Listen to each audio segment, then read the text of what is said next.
Everybody, do you know what today is? Yes, it's Wednesday, April the 1st, but you know what happened 2,000 years ago on this day?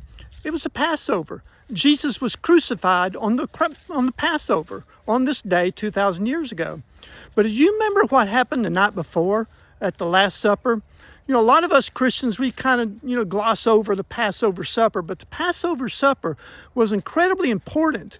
See, as Jesus and the disciples are there in the upper room, and Jesus is looking around at the disciples, and he could read what their words were. They could read their thoughts. And they were thinking about who was going to sit next to Jesus, who was the greatest of the 12, who was the most important, who would sit on the right hand of Jesus, who would have the most honored position among the 12 disciples. And then Jesus gets up. He kind of takes his outer clothing off. He girts himself about with a towel. He gets a basin, pours water in it, and then he starts to wash the feet of the disciples.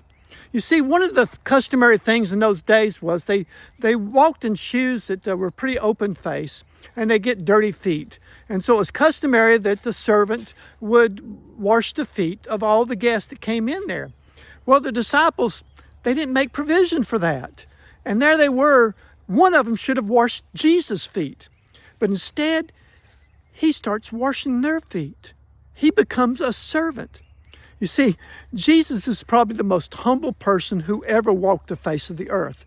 Washing the apostles' feet was very important because it showed how much he cared for them and how much he wanted them to be clean, how much he wanted them to be humble, how much he wanted them to have the Spirit of God within them. And the Spirit of God is one of service, of serving one another.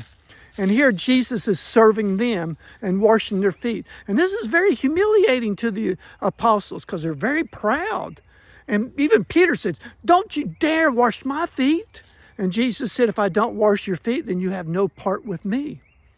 Friends, Jesus goes on to say that when you do this, happy are you.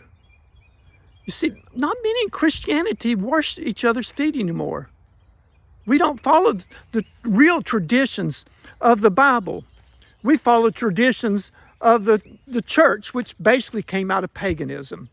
And washing the feet of each other is a very humbling thing to do. And not many Christians want to wash each other's feet because we don't want to be humble. We don't want to serve one another. We want to be served. But when you're a true Christian, you're more than willing to serve one another and to wash each other's feet.